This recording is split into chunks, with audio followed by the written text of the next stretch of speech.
Hello everyone, and welcome to a short video on Still I Rise by the American poet Maya Angelou. Now, Angelou is incredibly famous. Unfortunately, she passed away in 2014, but led an amazing life. Wrote quite a few autobiographies about her own life. The most famous of those is called I Know Why the Caged Bird Sings, which is a beautiful and at times harrowing book about her childhood and growing up.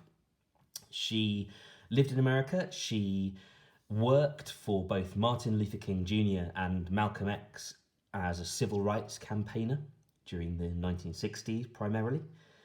She received all sorts of prizes for her writing, for her poetry, for her activism throughout her life, culminating in being awarded the Presidential Medal of Freedom by Barack Obama, which is pretty much the highest award any American can ever receive. So she's an incredibly important figure. As an African American woman, she blazed a trail for all sorts of people to follow in her footsteps. And Still I Rise, which finds its way into our anthology for IGCSE English language, is probably the clearest and most accurate distillation, if you like, of her life and what she was trying to do. So we're going to look at this poem today to help you with your coursework, hopefully. We'll start with the title, as that's always the best place to start. Hopefully you've read the poem already a couple of times through. If you haven't, you probably need to do that now before I go and talk about it. So feel free to pause the video, give it a read, and then carry on. So let's look at the title. Still I Rise. There is nothing particularly mysterious about that. She's not trying to create any particular hidden meanings here or anything like that. You might say that the title therefore is quite literal. It means what she wants it to mean. Still I rise.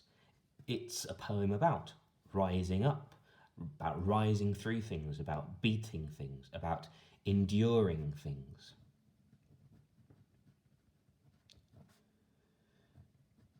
Or we might say enduring certain difficulties, perhaps.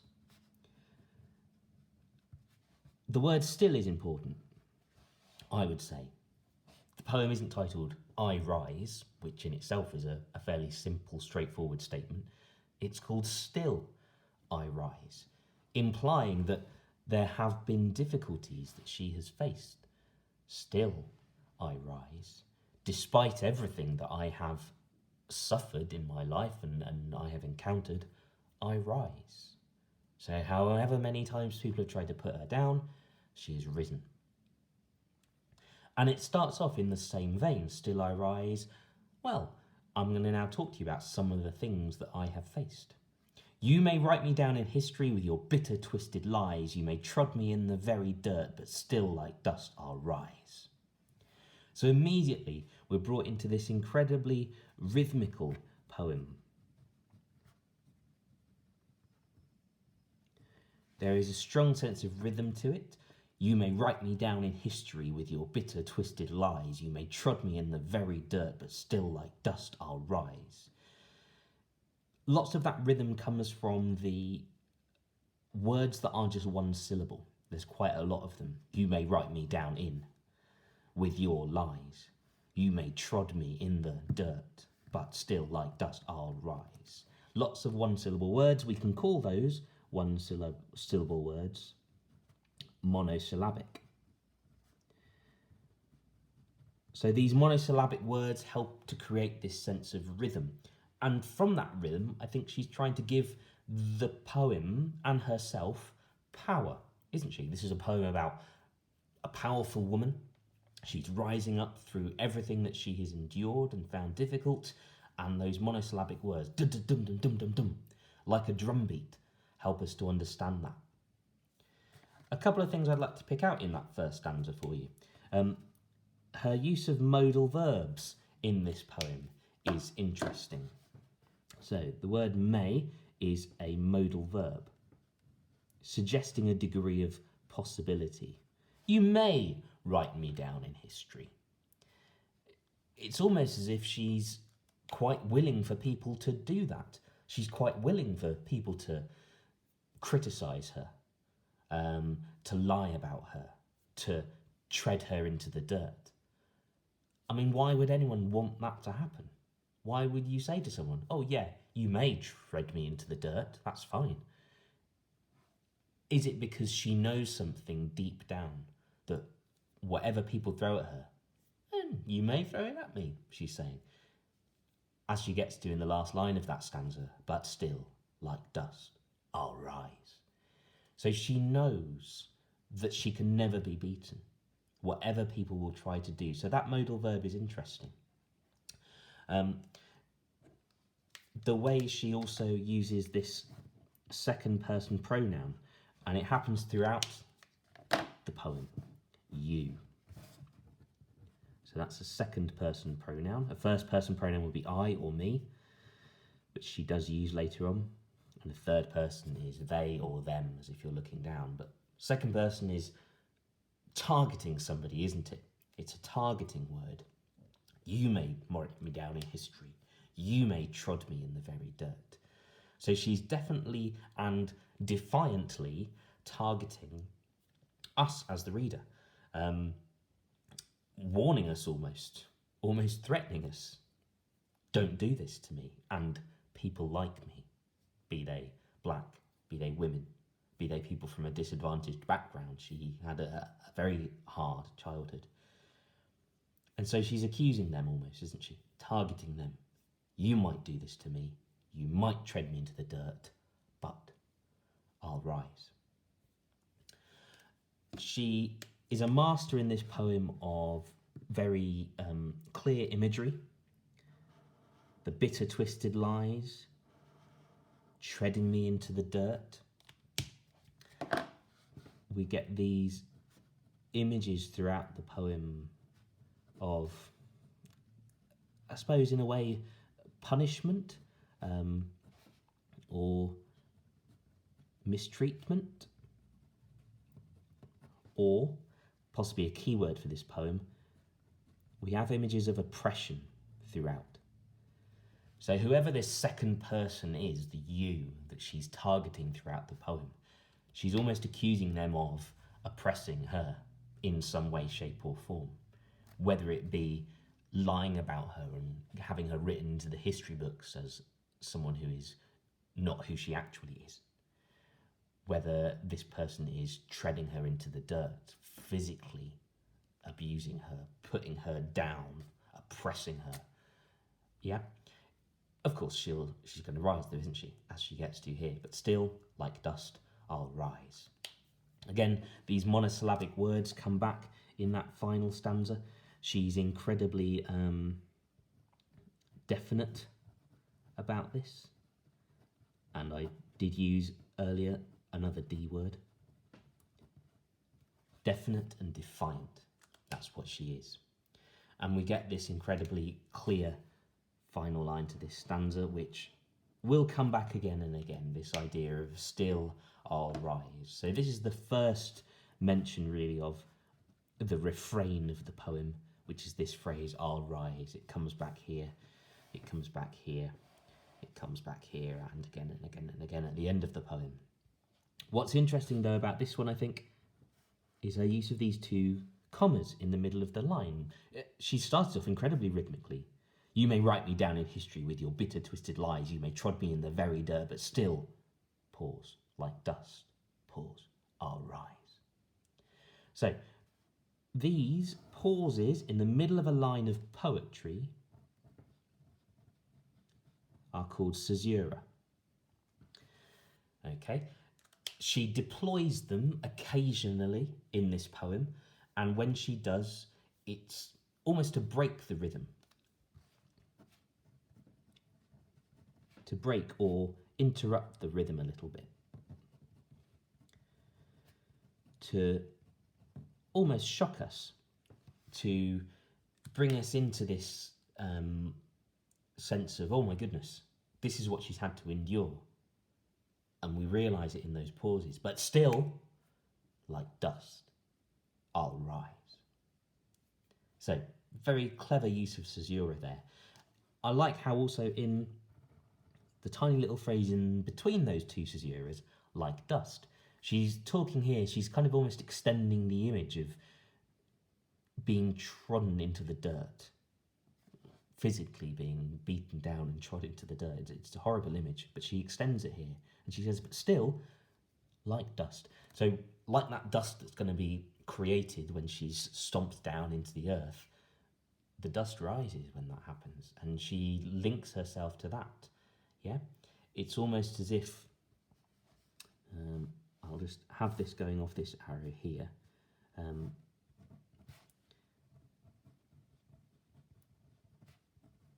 She almost equates herself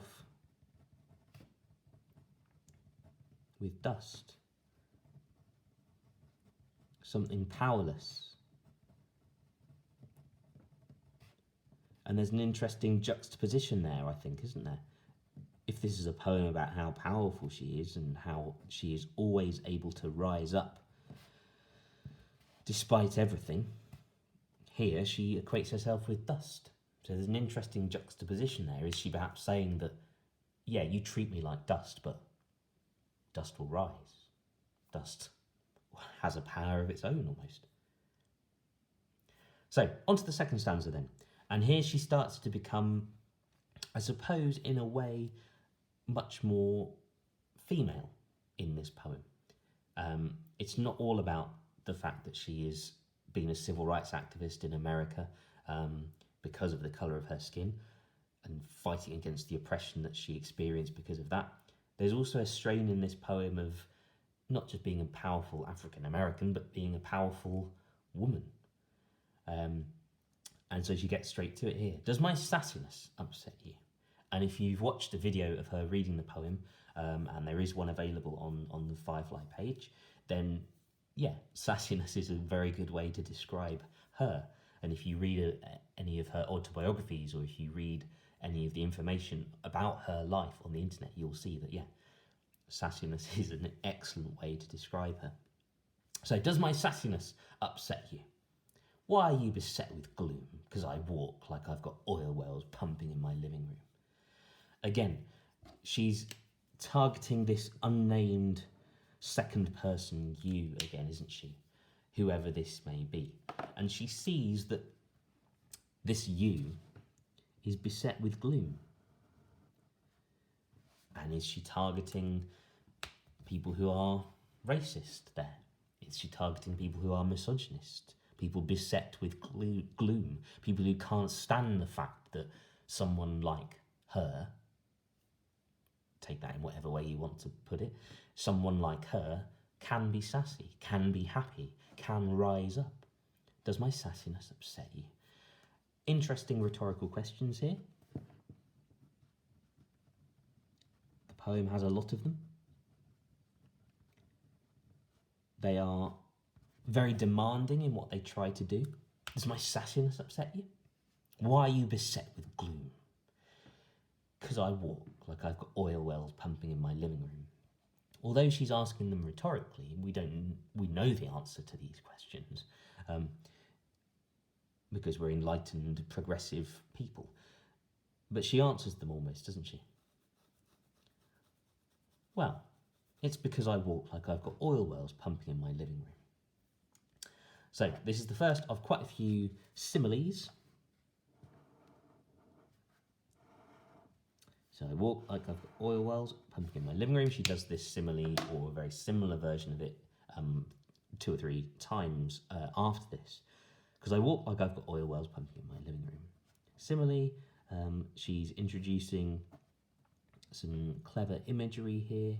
And in this sense, it's imagery of wealth and power. And that same image will come back later. If you've got oil wells pumping in your living room, you are going to be a multi-billionaire very, very quickly. Obviously she doesn't, it's a simile. But that's how she walks. She walks with the confidence and the power of someone who has immeasurable resources of one of the most precious things on earth, oil, at the moment. So, the third stanza does something slightly different. The you that we get in the first two stanzas disappears here, and it's very much a stanza about her. Again, we get similes being used. Just like moons and like suns, with the certainty of tides, just like hopes springing high, still I'll rise. So she's here giving some more detail about what exactly that rising is like, that she's experiencing, or that she's capable of. She uses these similes of the natural world and images of the natural world, moons and suns, and also, don't forget, the certainty of tides. Now, if you know your geography or your science, you know that the tides are controlled by the moon and the gravitational pull of the moon. That is what gives us our tides by the sea, so high tide and low tide. And they have, as she says here, a certainty. And it's the certainty that comes from the natural world. We know that every single year, as is happening if you look out the window now, spring happens. It happens at roughly the same time, and that brings with it all of the same things. Birds, sunshine, plants, daffodils, whatever it might be. And so her rising is natural. It's almost the most natural thing about her. Yes, she's got sassiness. Yes, she walks with confidence and power. But also there's this very natural, almost a good word to use for it might be an elemental sense of power and ability to rise up. Yeah? An elemental kind of power here, like the moon, like the sun, these giant bodies up in the out in space. The certainty of tides. Tides always come in and out, in and out. There's no time when that does not happen. And that's her. And then she has this very strange simile, perhaps the word springing linking us back to this idea of the natural world, as I was just mentioning. But just like hopes, like a hope is an incredibly what we might call abstract simile. Hope is an abstract concept. It's not something that you can touch or feel or sense in any way. It's an abstract idea. So she compares herself to an abstract thing, just like a hope springing high. And we all have hopes, don't we? Even in the most depressing times that we might be living through right now, we still have hopes. And she compares herself to that, something that we all have. And so suddenly her power becomes quite a universal kind of power, perhaps. Something to think about. Again, we get the refrain, we get the title of the poem, we get the repetition of this idea here, but still I'll rise, still I'll rise. Now, because she's not the most kind of, she doesn't write like Shakespeare with incredibly complex language, does she?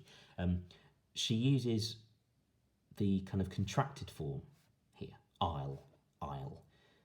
But what she actually means is I will, doesn't she? Still, I will rise, if we were going to extend it and write it out fully. Now, the word will, contained in her I'll, is another, something I mentioned earlier, another modal verb.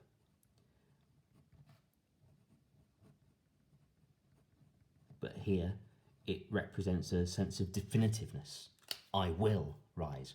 If you will do something, there's no option of giving up, is there? You will do it.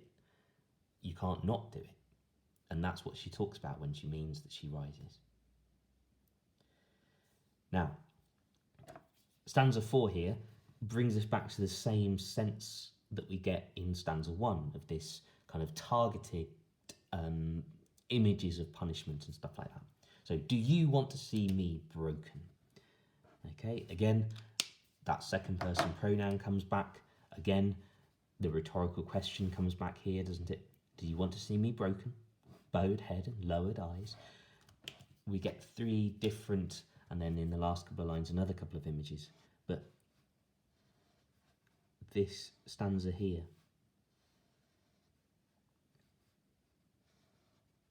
it's full of images of defeat. Yeah? Here.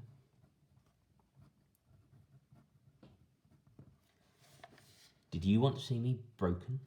With a bowed head, that's a head bowed. Lowered eyes, looking down at the ground. Shoulders falling down, weakened by my soulful cries. So it's images of defeat here, but it's all rhetorical. Did you want to see this? Did you want to see me broken?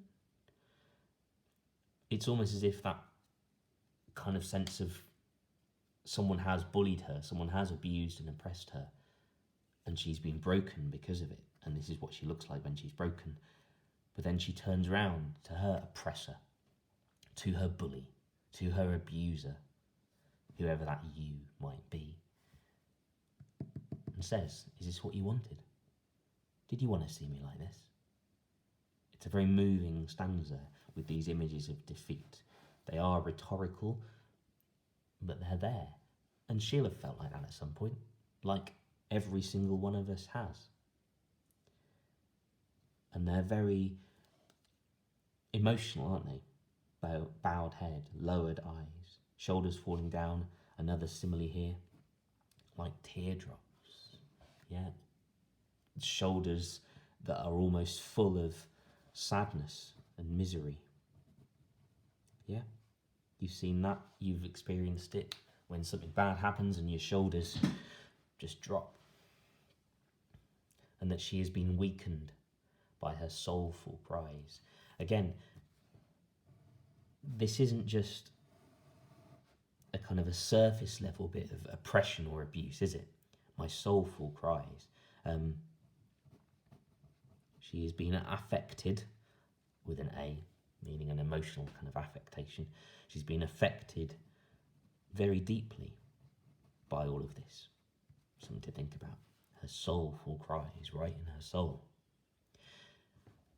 And then, just like stanza 4 kind of comes back to the ideas of stanza 1 and that kind of accusatory tone, here in stanza 5 we come back to stanza 2 and we have this same idea. Does my haughtiness offend you?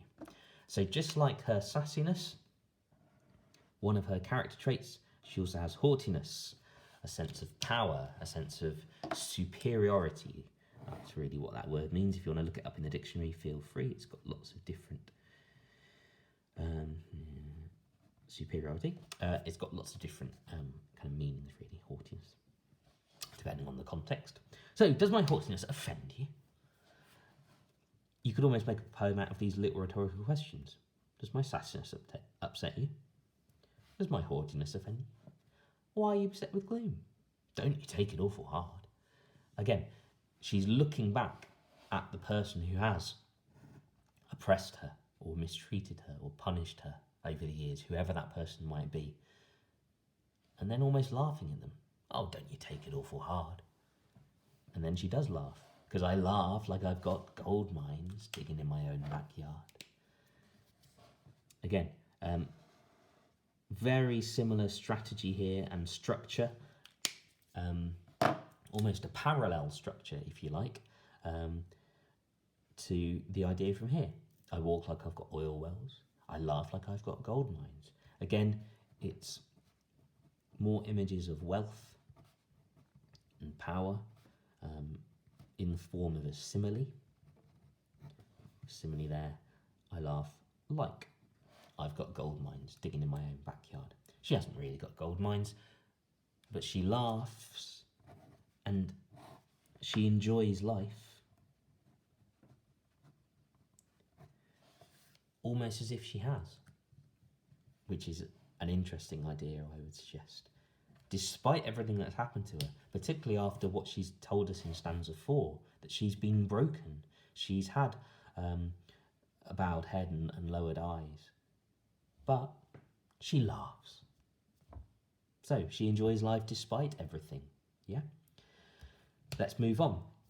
You may shoot me with your words, you may cut me with your eyes, you may kill me with your hatefulness, but still like air I'll rise. And here we come back to the first stanza again. You may do something horrible to me. And we get it here. And so we have this repeated frame at the beginning of these phrases here. You may shoot me with your words, you may cut me with your eyes, you may kill me with your hatefulness. And what we have here is what we could call anaphoric repetition, where repetition of the same opening to a phrase is used again and again and again. Like Winston Churchill, we shall fight them on the landing grounds, we shall fight them in the air, we shall fight them in the sea, and whatever else. You may, you may, you may. Anaphoric repetition serves to create, again, images of defiance and power. She's talking about how much she can withstand. You can shoot me, you can cut me, you can kill me. And then we get exactly this line again, but with a tiny difference. But still like dust I'll rise, but still like air I'll rise. Air, again, I want to bring that back. Let me just grab another colour so it doesn't get too confusing. To that sense of her being an elemental force, a force of nature, almost. Where can I fit that in? I'll do it over here. So she's dust, she is air, she's like the moon and the sun and the tides.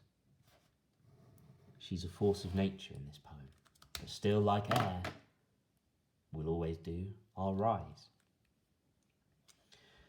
We've then got this pattern of verbs, shoot, cut, kill, a pattern of violent verbs, just to show exactly how much she can withstand. She's been written in history with lies, she's been trodden on, but she's also saying, yeah, you can shoot me, you can cut me, you can kill me. Obviously, she doesn't mean literally here. These verbs aren't literal, you may shoot me with a bullet or cut me with a knife. It's with your words, your eyes, your hatefulness. And we get more repetition here. Building up the sense of power, the sense of defiance that she experiences, and that becomes her whole being, essentially. You can shoot me with your words, so you can insult me, you can call me whatever you want. You can cut me with your eyes, so you can look at me in that horrible way that sometimes one human being can look at another. You can kill me with your hatefulness. She doesn't in this poem mention race. Really? She doesn't use the word racism. She doesn't use the word misogyny. That's hatred of women. She just calls it hatefulness. And so let's come back to this word, universal. This is a universal poem for anyone who suffers, for anyone who has been oppressed. You don't have to share the circumstances that Maya Angelou lived in. However you've been oppressed, if you've experienced hatefulness, words that feel like bullets, eyes that feel like knives cutting into you, you're just air. You are this universal, elemental force of nature, and you will rise. That repetition is there to emphasize that for you, to bring it home to you. You will rise. Don't worry about it. Again, we can come back to the sassiness, haughtiness. Does my sexiness upset you? Okay. And this is where she really starts to bring out her femininity and show that she is proud of it, and she uses it almost as a weapon herself. It's one of her greatest strengths. Does my sexiness upset you? So all of this stuff that she's experienced, she can still be sexy. Does it come as a surprise that I dance like I've got diamonds at the meeting of my thighs? Again, we have this very similar repeated structure that we've had here with the I walk like I've got oil wells, I laugh like I've got gold mines, I dance like I've got diamonds. Again, it's wealth and power, images of wealth and power. If you've got diamonds on you, you're going to be wealthy. And diamonds have I suppose stereotypically and culturally always been associated with women. There's that song, isn't there? Diamonds are a girl's best friend. So they're associated with femininity, but also with money. And that's what she's doing here, showing the power she's got. Obviously, like the gold mines, like the oil wells, she doesn't actually have them, but she can dance like she's got them. And it's confidence here, an important image, an image of confidence. And where has she got these diamonds? At the meeting of her thighs. Now, I don't need to go into too much detail there, hopefully, but hopefully you can picture what that could look like. So what she's doing here is she is very clearly associating her power and her confidence with her femininity. One of the things that makes her a woman is at the meeting of her thighs, and therefore the diamonds are there. She can dance with that confidence because she is a woman and she is proud of it, and it gives her power. And that's one of the other key things in this poem, aside from the perhaps images, if you like, of racism. There's also plenty here about, well, actually, is this just about being a woman growing up in America? And if you've read any of her autobiography, if you've read any of I Know Why the Caged Bird Sings, then you'll see that she did suffer as a result of being female for quite a few years of her life. So, let's move on to these final two stanzas then. We've been in quite a steady structure so far. We've had lots of what we might call quatrains. We've had lots of 4-line stanzas. How many of them have we had? 1, 2, 3, 4, 5, 6, 7. So we've had 7 4-line stanzas so far. We've had a very regular form so far. But then the final 2 stanzas will break this.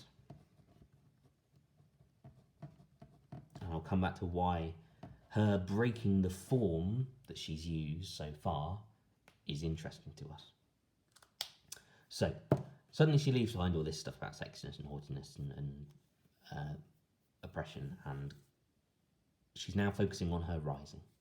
Out of the huts of history's shame I rise. Up from a past that's rooted in pain I rise. Notice how here the punctuation disappears.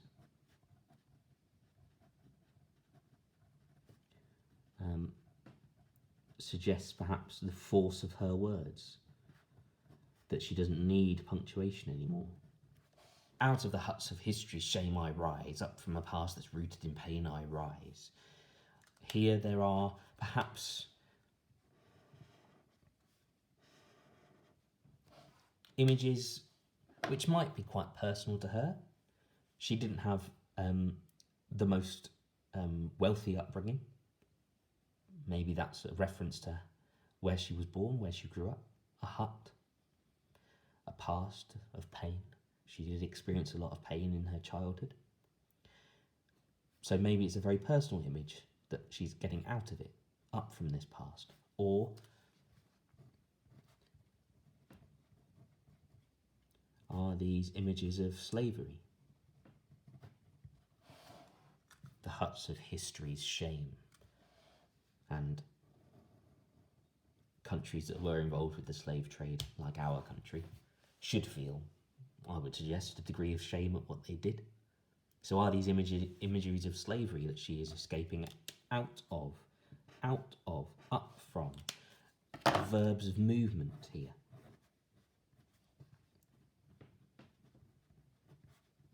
Dynamic verbs of movement. She's getting out of this shame. Up from the past, rooted in pain, I rise. I'm a black ocean. Lovely metaphor here, which she extends across those 2 lines. So an extended metaphor here.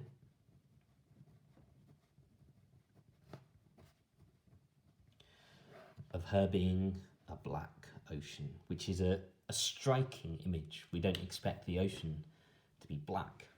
Blue, green maybe, a dark colour, but the black. Here she's very clearly referencing her heritage, isn't she? In a metaphorical way. I'm a black ocean, leaping and wide. Again, it's just an extended metaphor. She uses the ocean because there's nothing more powerful than the ocean. There's tons of it on this planet, and it's incredibly powerful. It's leaping, it's wide, it wells and it swells, I bear in the tide. Again, coming back to the image of the tide from line 10, the certainty of tides, the black ocean. Leaving behind, nights of terror and fear, into a daybreak that's wondrously clear. So again, more verbs of movement here, like we've got there, out, up, leaving behind, into. She's always moving, isn't she? And within that, I haven't really mentioned it, but you can see it here. The I rise, I rise, I rise, I rise. You almost start to not notice it. It almost starts to become some kind of heartbeat, if you like, in the poem. I rise, I rise, I rise, all rise. It's not noticeable, but it's always there, just like a heartbeat, giving her power, giving her strength, giving her life, almost. Again, she's talking here perhaps about her own past, the nights of terror and fear. Or is she going back to the imagery of slavery? Really, it's not that important what kind of night of terror and fear she's talking about. What is important is that we come back to this. That the terror and fear, the history, shame, the past, pain, it's oppression of some kind. And as I said before, about halfway through this video, it doesn't really matter what kind of oppression it is, because we've all experienced it in some way. That's the beauty of this poem. It's, let's come back to that other word, universal. But there's a sense of hope here, finally. A daybreak that's wondrously clear. So she's getting out of the night and into the daybreak. Nice juxtaposition between those two images there. She's coming away from the night, she's leaving it behind, and she's going into a daybreak, into a future. A daybreak that's wondrously clear. Lovely, hopeful image there.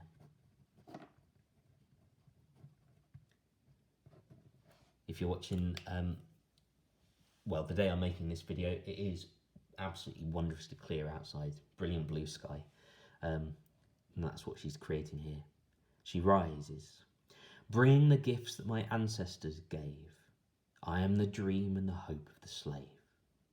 Aha. So here she really does make her argument clear that this is the consequence of enslaving an entire race of people. They had dreams and hopes, even in their nights of terror and fear, even in their huts, even in their past that's rooted in pain, even when they were written down in history with lies, even when they were trod into the dirt, even when all of this horrible stuff happened to them, they had dreams and hopes. And unfortunately for a lot of them, those dreams and hopes never came to anything. They didn't come to diamonds, gold mines and oil wells like Maya Angelou laughs and speaks and dances like she has. But what she says is that she's the consequence of the slavery. They suffered the gifts that my ancestors gave, the dreams and the hopes. So they suffered. They had dreams and hopes that hopefully their children or their children's children will be able to rise out of this misery. And she says that that's what she is. This is a metaphor, isn't it? I am the dream and the hope. Let's go back to a word we used earlier, abstract. She says she's just like a hope. Here she has become the hope. So we get this abstract metaphor. I am the dream and the hope of the slave. Those slaves in their huts years and years and years ago, dreaming of a life of freedom. She has that now. She wrote this poem in 1978. Around then, that's when it was first published. Sort of 15 years or so after the civil rights movement kicked off, when they were starting to achieve a sense of equality, or starting to being the operative word. And so, yeah, she's achieved it, she thinks. And just to really drive that home to us, that you might call it anaphoric repetition of the word I. I am, I rise, I rise, I rise. She suddenly becomes very important in this poem.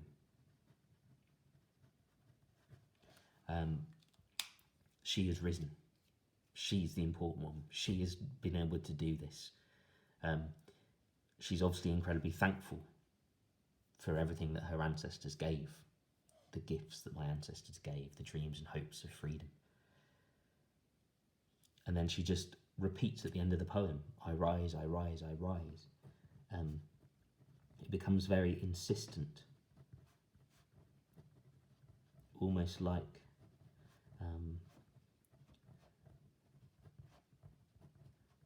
an incantation, which is a word you ought to look up if you don't know what it means. Like a repeated, almost prayer, if you like, an incantation. And I said before about the idea of the heartbeat. That's what we are left with if we say that I rise, and its repetition is like her heartbeat. That's all we're left with. Didum, didum, I rise, didum, didum, at the end of the poem. So, super powerful. And I did say we'd come back to this idea. So, 4-line stanzas all the way through for the first 7 stanzas. These are called quatrains, as I said before. Quat meaning 4, obviously, so 4-line stanzas. Then she breaks it apart. And so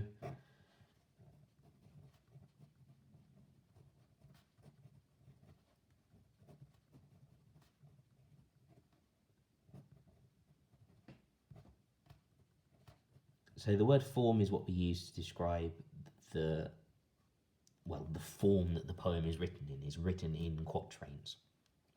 And she breaks free of it at the end. She's in these quite constricted, almost oppressive perhaps, 4-line stanzas that she has to stay within for the first 7 stanzas, and then she breaks out of it. And it's the I rise that helps her break out of it. Look at it just jumping out at you from the middle of the poem, and her structure, her form just completely disappears and dissipates, and she rises out of it, almost like she's rising out of the ground in a way.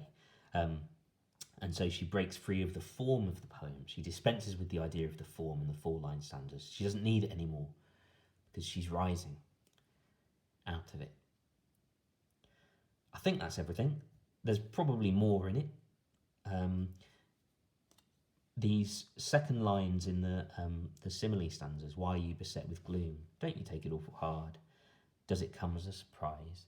There's probably something there that you might want to investigate, perhaps, about who exactly she might be talking to. Who is it coming as a surprise to that she dances like she's got diamonds? Who's taking it awful hard that she can laugh like she's enjoying life? Something to look at, perhaps. I'll pop in a link on Firefly to quite a good biography of her online.